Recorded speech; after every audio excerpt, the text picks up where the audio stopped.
Hey there, My Way Journeys. We're here on another adventure. We're going to be going to Boston, Massachusetts on this anniversary of the 250th anniversary of the American Revolution. So this is Journey 14. So let's take a look at what we're going to do, and then we're going to follow through with the rest of the trip. So this is really a day trip if you do come in for a weekend or you're just driving into the city.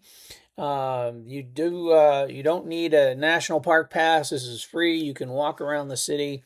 There are national park locations where you can connect with rangers for guided tours or information. Trade-offs here is, the weather may be, weather right now, it could be very humid. You can walk this in the winter. Well, some things may be, more closed up, but not as many people. There are lots of guided tours that you can take here in the city with reenactors or just other city guides that you can use here. Seasonal crowds are always potential here, but I wanted to do this on the anniversary of the Revolution as a son of the American Revolution myself. And we're going to make a stop at the Boston Tea Party, where one of my relatives was involved with the Tea Party dumping. And then at Bunker Hill, another member of my family, several of them were at the Battle of the Bunker Hill as well. So let's go. Let's continue on here to take a look at what we're going to do. So the trail map is it's about 2.5 miles, 4 kilometers. We're going to start from the Boston Commons and then make our way over to Bunker Hill. Very safe walk. Just be mindful of the traffic lights and crosswalks that are available. Takes about 4 hours. It's pretty easy overall, with an elevation gain of about 200 feet over the course of the trail from where you start to where you end, where you do kind of come down and then go back up again.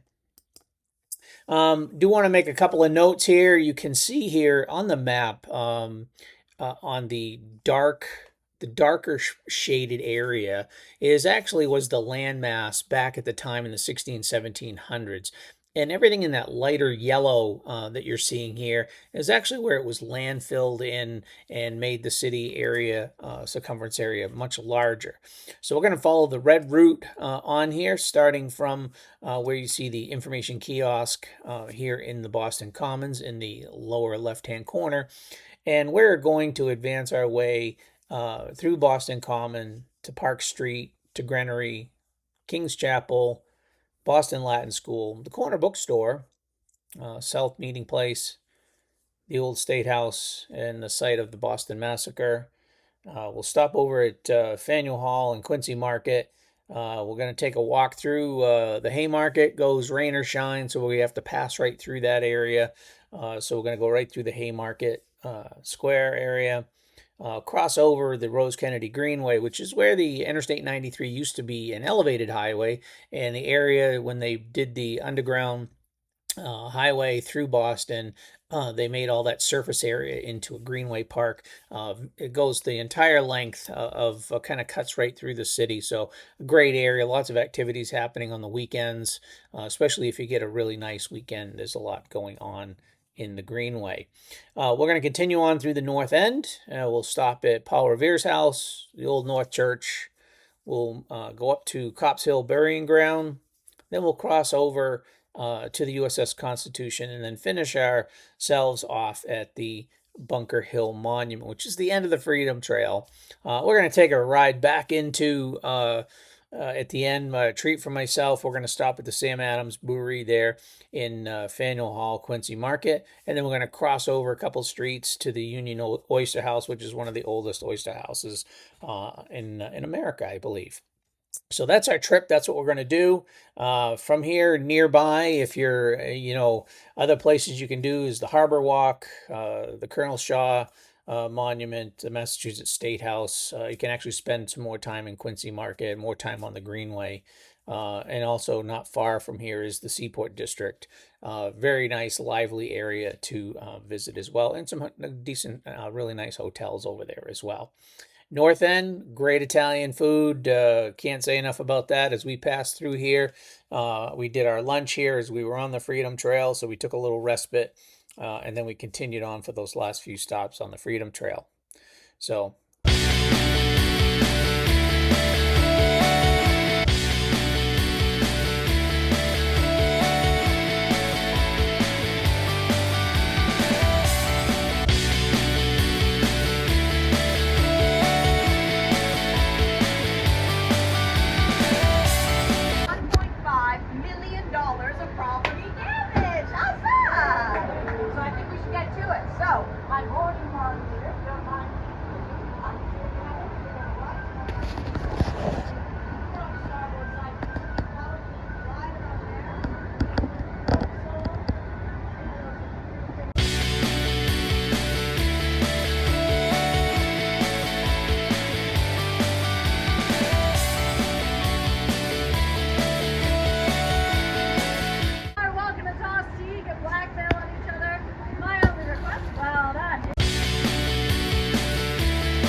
here we are at the Boston Commons, one of the oldest parks.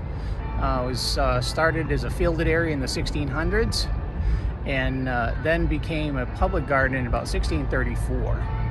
Now it's a very nice public space, lots of events happening here, just a beautiful place to hang out and just walk around. If you go to the other side of the park from where I'm standing, so I'm right below the State House, of which on the opposite side of the park is where the Boston Gardens are, and that's where you can find the make way for ducklings. Now, if you've seen in one of my other videos, we went to St. Gaudens Natural History Park, and right here, right behind underneath my finger, that's where the Colonel Shaw 54th Regiment monument is, and we saw the prototype for that at St. Gaudens National Park. So let's head over to Granary from here, and so let's go. All right, here we are in the corner of Boston Commons, and directly behind me is the Park Street Church. Now, the church was around. This was a place where a lot of the speeches and abolitionist talk was conducted. But one of the things that most people, later on, in 1834, this is where the first singing of My Country 'Tis of Thee was actually sung.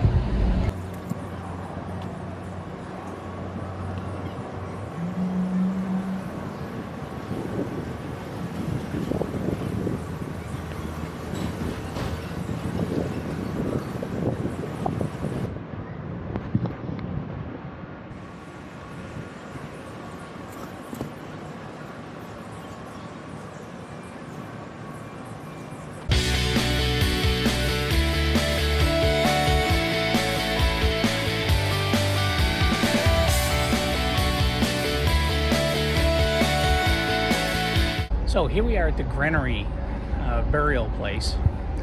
So some interesting things about this. This is where the 5 people that were killed during the Boston Massacre are buried. Paul Revere is buried here as well. And an interesting little fact here is that within this cemetery, you can count out about 2,500 stones. But they actually feel that there are over 5,000 people buried here. Some of them in family tombs along the edge. But we're going to take a walk around and take a look. So let's go. All right, here we can see the King's Chapel. It's one of our stops here along the Freedom Trail. One of the interesting facts about this building is they actually built a wooden church and then built the stones around the church. So the actual original building is inside of what we see here today, being one of the first Anglican churches here.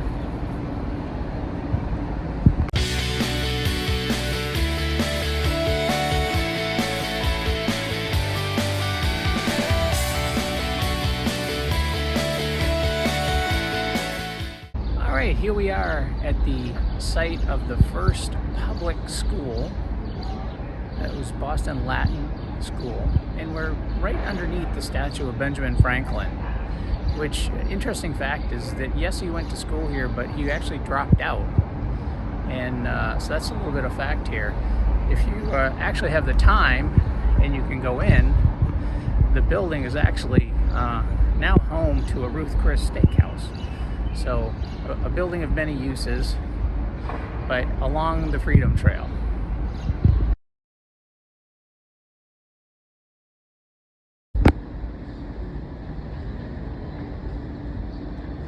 Just following the Freedom Trail as you see the brick path here, guide you through the downtown part of Boston. All right, here we are at the site of the old bookstore. Literary giants like Nathaniel Hawthorne, Louisa May Alcott, all were here, had actually been here and written at this location. So just an old bookstore, print house, but now, as you can see, it's a Chipotle's.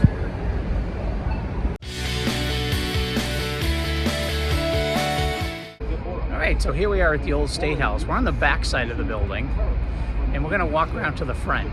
And the front is actually where the location of the Boston Massacre happened. So we're going to go down around the front of it, maybe a little more congested over there with traffic and other people, but let's go around over there. All right, here we are. We can see there's a circle right behind me. This is the actual location of the Boston Massacre, which is on the front side of the State House that you can see here. It's a busy area. It's a major intersection here at Congress and Devonshire. But it's worth a stop here. This is also where the tourist office is here for the Freedom Trail.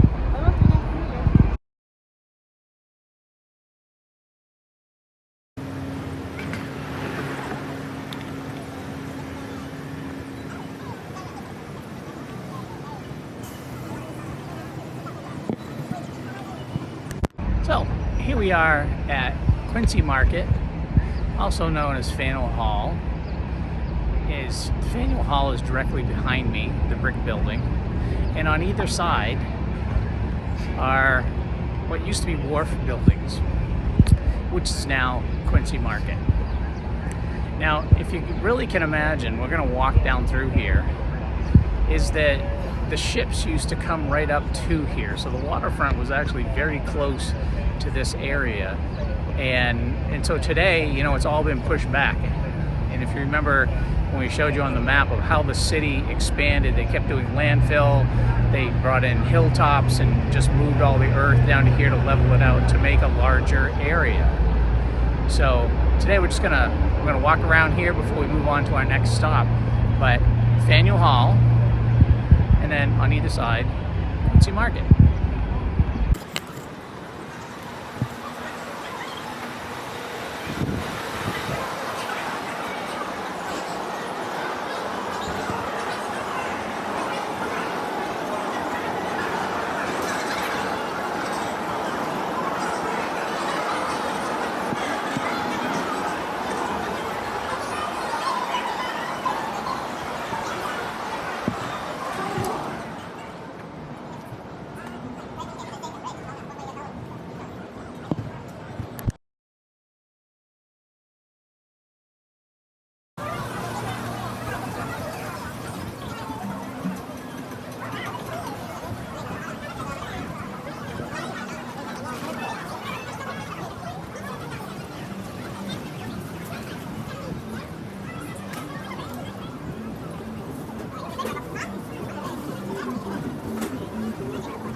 Here we are on the Freedom Trail. We're at Paul Revere House.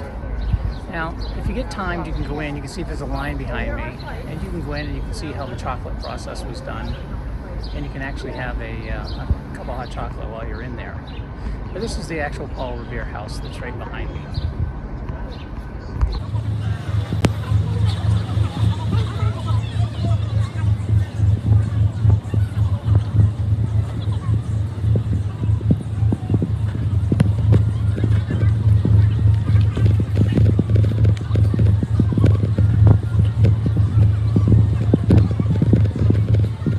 Okay, here we are at the Old North Church. So we go up to the top, and that's where the two lanterns were hung to say "Toeth by land." And this is where Paul Revere and his two associates got the signal and then headed out to Concord and Lexington to warn them about the English coming to raid their weapons caches.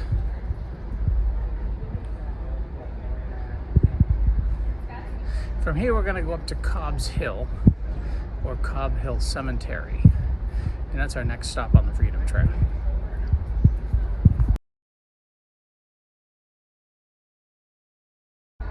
Okay, here we are at Cobb's Hill Cemetery. This was actually a point where the British set up camp, and over the night they watched.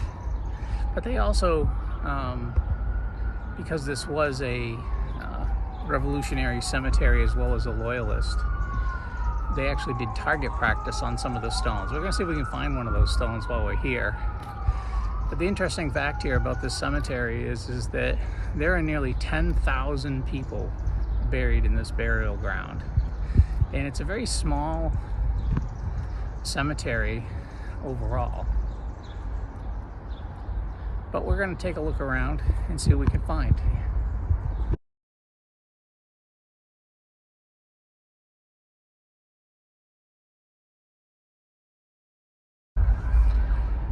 Okay, here we are at the USS Constitution, our second to last stop on the Freedom Trail today. So we're going to walk around the ship a little bit and then head on over to Bunker Hill.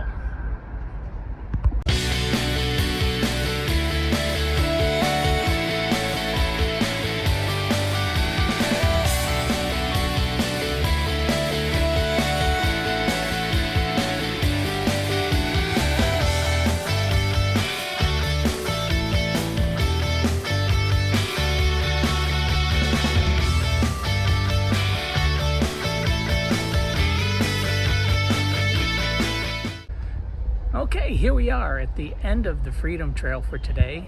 We're here at the Bunker Hill Monument.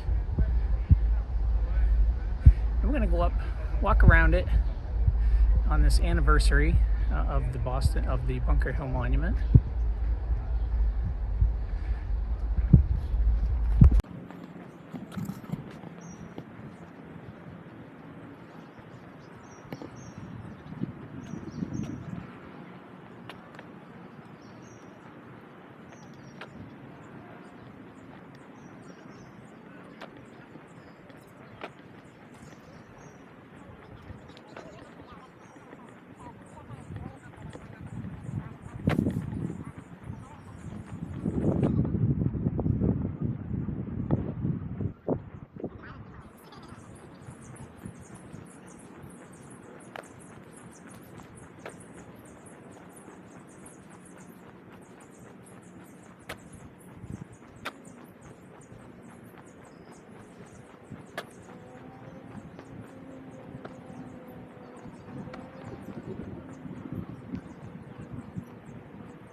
Okay, well, remember, if you liked the video, please give it that thumbs up or subscribe. We thank you very much for your patronage and watching the videos as we go on all of these different journeys. So thank you and have a great day.